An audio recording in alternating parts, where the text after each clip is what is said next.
이 원작 보면 2014년 미라클 밸리에 보면 그게 이제 프랑스 영화죠. 네, 그게 프랑스 그렇죠. 영화 원작은 조금 더 이 부모와 자녀와의 깨달아가는 서로의 그 꿈을 찾아가고 부모 스스로도 자녀를 낳아주는 과정에서의 진통이 조금 더 격렬해요.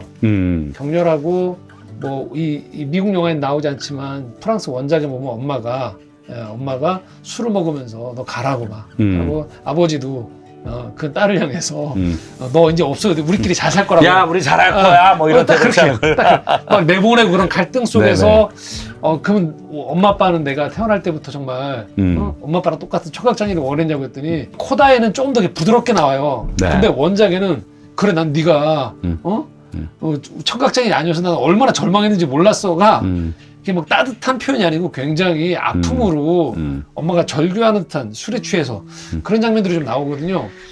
그래서 보면 영화적으로 이제 이게 좀 헐리우드 영화로서 좀 봉합을 해서 그렇지 실제 우리 삶에서는 봉합이 안 되고 네네. 이런 어려움 속에서 누군가 중재자나 어떤 좋은 어떤 계기가 마련되어지지 않아서 사실 갈등 속에서 네네. 어려움을 겪고 있는 가정도 사실 저는 많다고 봐요. 저는 그래서 좀 이 영화가 저는 이제 원작을 보지 못했지만 이제 목사님 말씀해 주시니까 이 할리우드 영화인 그것도 아카데미에서 작품상을 수상한 이 코다가 너무 이런 문제를 좀 쉽게 다루고 넘어가는 것 같다라는 생각을 좀 했고요. 이 영화에서는 그렇게 얘기하잖아요. 그 엄마가 지금 목사님 말씀 똑같은 사안. 이 아이가 과연 태어날 적에 그 부모의 입장에서 청각장애를 갖고 태어나는 것이 올바르다고 생각하느냐 아니면 그냥 장애가 없는 아이로 태어나는 것이 좋다고 생각하느냐.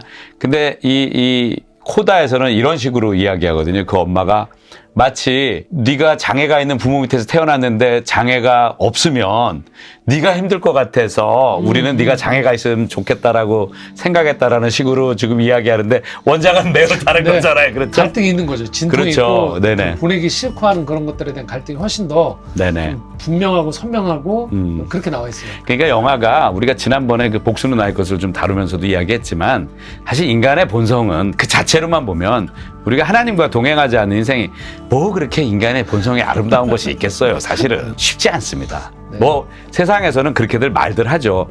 저 사람 법 없이도 사는 사람이야. 그 얘기는 다르게 얘기하면 저 사람 특별한 신앙이 없어도 이 세상에서 뭐 매우 아름다운 일을 하고 사람들에게도 정말 향기를 풍기면서 살아가는 그런 사람이 물론 그런 사람이 없다라는 얘기는 아니에요. 근데 매우 힘든 것은 틀림없는 사실입니다. 그렇죠. 진짜로. 네.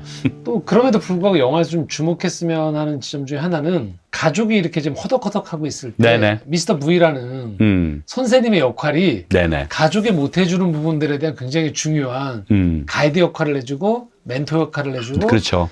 도움 역할을 해주죠. 그렇죠? 그러니까 우리가 그 인생에 어려움이 오면 이제 어떤 걸 먼저 하냐면 불평을 먼저 합니다. 그렇죠? 지금 내가 안 되는 거, 저기 가고 싶은데 내가 지금 거기 가기에는 지금 뭔가 상황이 안 돼. 그럼 이제 불평을 막 쏟아놓잖아요. 근데 잘 생각해 보면 뭐 저 같은 경우는 이제 꽤 오래 살았지만 삶을 근데 늘 그 과정 속에 삶의 과정 속에서 누군가가 나에게 도움이 되고 그렇죠. 어떤 예를 들어서 제가 지금 이 강을 건너가야 된다고 할 적에 제가 배가 없다고 하잖아요. 헤엄쳐서 건너갈 수가 없잖아요. 근데 그 배의 역할이 되었던 어떤 삶의 계기가 있고 특히 믿는 사람들은 이것이 다 주님의 섭리 하에서 이루어진다라고 생각을 해야 되겠죠. 근데 이 영화를 보면은 미스터 V라는 인물이 등장을 하는데 네. 이 인물이 이제 그 루비가 새롭게 발견한 자기의 재능, 노래죠. 그 노래를 가르쳐 주는 선생님인데 사실 미스터 V는 이 루비를 자기가 특별히 지도하지 않아도 돼요. 왜냐하면 학교에서 제가 선생으로서 역할을 다 하는데 그 친구가 무슨 뭐 저한테 개인 레슨을 받는다고 돈을 내는 것도 아니고 근데 정말 사랑하잖아요. 사랑한다는 건 그 아이가 재능이 있기 때문에 근데 그 재능을 실현할 길이 없으니까 안타까이 여기고 도와주려는 마음이거든요. 그렇지만 까칠하죠. 그렇죠. 근데 내 시간도 소중하다고 얘기하고. 그렇죠. 근데 그 까칠함은 어떻게 보면은 이 아이를 더 단련시키기 위한 그렇게 그러기 위해서 나오는 그런 태도라고 봐야 되는 거고요. 그래서 제가 드리려는 말씀은 뭐냐면 우리가 인생에서 늘 그런 사람이 있었다는 거죠. 그런 어떤 계기들이 있었고 제가 최근에 이런 경험을 했는데 김갑수 씨라고 방송 많이 하는 그 아니죠. 머리 예, 묶고 나오는 예. 검정, 제가 별명을 네. 할머니라고 하는데 네. 이 방송 안 들었으면 좋겠고요. 어쨌든 이 김갑수 씨하고 제가 최근에 어떤 일 때문에 지방을 영어를 같이 갔는데 네. 옛날 얘기를 하다 그런 얘기를 하시는 거예요. 제가 이제 한국에 공부하고 30년 전쯤에 돌아왔는데 제가 초반에 그 명동에 평화방송이라고 천주교 재단에서 하는 방송에서 라디오 DJ를 한 3년 했어요. 그래서 저는 완전히 잊고 있었는데 임국희 선생님이라고 임국희의 여성살롱이라는 옛날 프로그램 지금 연세가 많으세요. 그걸 진행하셨던 분하고 세월 시간의 흐름 속이라는 프로를 1, 2부로 나누어서 라디오 프로그램 진행한 적이 있어요. 근데 김갑수 씨하고 저하고는 그때는 전혀 모르는 사이였는데 임국희 선생께서 김갑수 씨에게 저에 대해서 너무 좋게 얘기하고 그리고 방송하는 관계자들 만날 때마다 저를 소개하고 그렇게 해줬다는 거예요. 아하. 저는 알지도 못하는데 모르는데. 저는 완전히 그분 이름까지 잊어버리고 있는데 그게 저 깨우쳤어요. 그때도 첫째는 이게 하나님 은혜다. 그러면서 저한테 그 얘기를 이제 그 김갑수 씨는 신앙이 없는 분이니까 당신은 그 임국희 선생 같은 분에게 진짜 감사하게 생각해야 돼. 네. 당연히 있죠. 그 마음이 있는데 어떻게 해서 그분을 그런 위치에서 만나게 하고 또 그분이 저에 대해서 아름다운 마음 품어서 주변에 저에 대해서 좋은 말씀을 해주시고 제가 한 게 아니잖아요. 그렇죠. 그러니까 이 영화에서 루비도 만약에 그 미스터 V를 못 만났으면 스승으로 그렇죠. 그러면 음악도 못하는 거고 그냥 여기서 그냥 바닷가에서 계속 고기 잡는 그 부모들의 쉽게 말하면 보조로서 그냥 일하다가 인생이 그냥 거기서 물론 그게 뭐 나쁜 인생의 그런 말은 아니고 자기 꿈을 실현하지 못하고 끝났을 거예요. 근데 미스터 V라는 인물이 있었기 때문에 버클리 대학에 갈 수 있게 되잖아요. 네. 그러니까 저는 특히 예수 믿는 사람들이라면 우리가 그럴 때가 되게 많아요. 내가 이룬 거에 대해서 막 자랑하고 싶고 내가 이런 사람이야. 근데 잘 생각해 보면 누군가가 그 징검다리가 돼주고 네. 이 강을 넘어가는 배가 안 되어줬으면 제가 거기 없는 거거든요. 지금 여기 없는 거거든요. 그리고 더 나아가서 신앙이 있다면 그 모든 일을 주관하시는 하나님의 섭리 안에서 이루어지는 거라고 볼 수밖에 없고요. 그런 면에서 루비에게는 정말 이 미스터 V가 소중한 그녀의 인생에서 그런 인물입니다. 영화를 보시면 아마 여러분들 더 강하게 제가 드리는 말씀 느끼실 수 있을 것 같아요. 너무 동의하고요. 하나 더 덧붙이자면 그렇기 때문에 아까 감독님이 가족이 되게 중요하다고 네네. 근데 그러면서 동시에 당연히 가족이 너무 중요하죠. 원 가족으로서의. 근데 우리도 모르게 습관적으로 이런 표현 쓸 때가 있거든요. 남는 건 가족밖에 없어. 네네네네. 근데 주의해야 된다고 생각해요. 저는 그 네네네. 표현. 왜냐 인생 살아가면서 결국 하나님이 더 큰 의미에서의 가족도 되게 중요하다라는. 네네. 그러니까 나는 무조건 내 가족만 챙길 거야. 내 가족에게만 도움을 줄 거야가 아닌 좀 더 넓은 의미로 보면 가족 이외의 사람들에게도 내가 얼마든지 도움을 주고 아유, 그럼요. 그래서 그럼요. 내 원가족이 헤어주지 못했던 부분들을 다른 누군가의 도움을 통해서 사실은 그 선생님의 도움을 통해 사실은 엄밀히 말하면 처음에 보면 이 가족이 선생님이 괜히 음악적 재능을 발견해줘서 원가족이 불행을 초래하는 것처럼 분열을 초래하는 것처럼 보이지만 네네. 사실은 더 풍성해지는 가족이 되는 거죠. 그럼요. 근데 이게 가족끼리 안에서만의 깨달음이 아니고 다른 외부인의 도움을 통해서 사실은 이 가족이 갈등을 겪으면서 결국 영화가 끝날 때는 이 가족이 한 단계 더 성장한 가족이 되어 있잖아요. 근데 그 역할은 가족만의 힘으로 안 된다는 거죠. 그렇죠. 그렇죠? 그 목사님 정말 좋은 지적이신 것 같아요. 우리가 만약에 가족밖에 없어는 가족 이기주의고요. 그건 사랑이 아니죠. 그건 사랑이 아니죠. 그건 올바름도 아니고. 그거는 뭐 우리 가족이 그릇된 어떤 길을 가더라도 그냥 그걸 묵인하고 그냥 이런 개념까지 간다면 더더욱 나쁜 거고요. 그러니까 그거 지금 목사님 말씀하신 그 가족끼리 똘똘 뭉치고 가족밖에 없다라는 그 개념, 더 나아가서는 가족 이기주의가 될 수 있는 그 개념의 반대급부로 이 영화에 등장하는 캐릭터가 미스터 V인 것 같아요.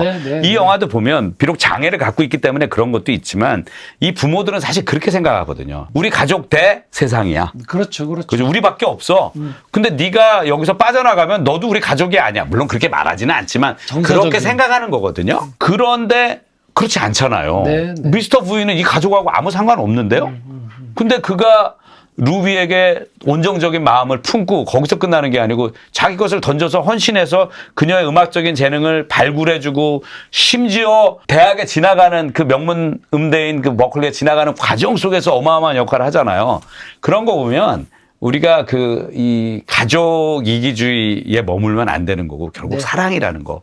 우리가 주변에 보면은 우리가 어마어마한 능력은 없어도 내가 작은 거 하나 줘서 저 사람의 인생에 어마어마한 도움이 된다면 네. 당연히 그 작은 거 줘야 되죠. 예수님께서도 소자에게 한 것이 나에게 한 것과 똑같다고 하셨잖아요. 그래서 그런 면에서 보면 이 미스터 V가 루비에게 그 행했던 그 선, 그것은 영화에서 굉장히 좀 높게 평가해야 될 부분이 있는 것 같습니다. 그렇죠. 네. 이 얘기를 좀 더 연결해서 가보면 그렇기 때문에 미스터 V를 통해서도 보여주시지만 결국 이 영화는 한마디로 말하면 이제 루비라는 한 소녀가 예. 자기의 꿈을 찾아가는 과정으로도 볼 수 있는데 그렇게 봤을 때 그 우리가 놓치면 안 되는 또 이 영화의 되게 중요한 시사점 하나 통찰은 우리가 자꾸 착각하는 게 내 꿈을 이뤄나가는데 나만 잘하면 된다. 그렇죠. 개인의 어떤 모든 개인의 노력과 성실만으로 자기 길을 찾아갈 수 있고 성공할 수 있다고 얘기하는 것들이 네. 이 영화를 보고 있으면 결코 그렇지 않다라는 거. 물론 재질은 본인이 가지고 있는 거죠. 하지만 그 재질과 좋은 재능이 심겨지고 줄기가 되고 꽃을 피우려면 네. 주변에 많은 사람들의 도움이 없이는 어렵다는 걸 우리가 알 수 있는 거죠. 그렇죠. 그렇죠. 여기서 이제 미스터 V가 그런 어떤 역할을 하는 거고요. 근데 미스터 V뿐만이 아닙니다. 사실은 그 오빠도 마찬가지예요. 그 부모가 완강하게 야, 너 여기서 우리를 도와야지 무슨 소리야. 이게 우리 가족이야. 우리 가족은 계속해서 이 어업을 해야 되는 거고 네가 우리의 그 귀와 그리고 입술이 돼주지 않으면 우린 일을 못해. 만약 그렇게 그 오빠가 없었다면 역시 그 상태에 머물 수밖에 없는데 오빠가 이제 밀어내듯이 그건 이제 자기 그 여동생을 향한 사랑이었겠죠. 그래서 그렇게 용기를 주고 너의 꿈을 쫓으라고 하고 그러니까 이런 모든 것들이 혼자 세상에서 내가 뭘 이루는 독불장군은 없는 거고요. 당연히 목사님 말씀하신 것처럼 모든 그 과정 속에서 누군가가 나를 도왔고 내 등을 밀어줬고 내가 아까 말씀드린 것처럼 저 강을 건너는데 건널 수 있게 해 주었고 이런 것들을 성찰하고 늘 감사하는 마음. 제가 사실 그게 없어요. 그래서 막 드리는 말씀이야. 제가 참 생각해보면 지난 아까도 임국희 선생님 말씀했지만 제가 제 아내에게도 매일 지탄을 받는 게 저는 마음이 없다기보다 계속 기억을 잊어버리는 거예요. 그래서 아니 우리가 그 다른 사람을 말할 것도 없이 여기까지 인생에서 오는 동안 돌이켜보면 그 위기 가운데서 늘 새로운 길을 내시고 열어주셨던 하나님의 은혜가 너무 많아서 솔직히 다 기억할 수도 없는 거거든요. 어떻게 그걸 다 기억을 해? 그때 기록해 놓지 않는 이상. 그래서 믿는 사람들은 결국은 하나님의 은혜 또 하나님의 섭리 하에서 우리에게 그렇게 우리를 위해서 도왔던 헌신해 주었던 그 손길들을 뭐 당연히 잊지 말아야 되겠죠. 그게 신앙인의 태도라고 생각합니다.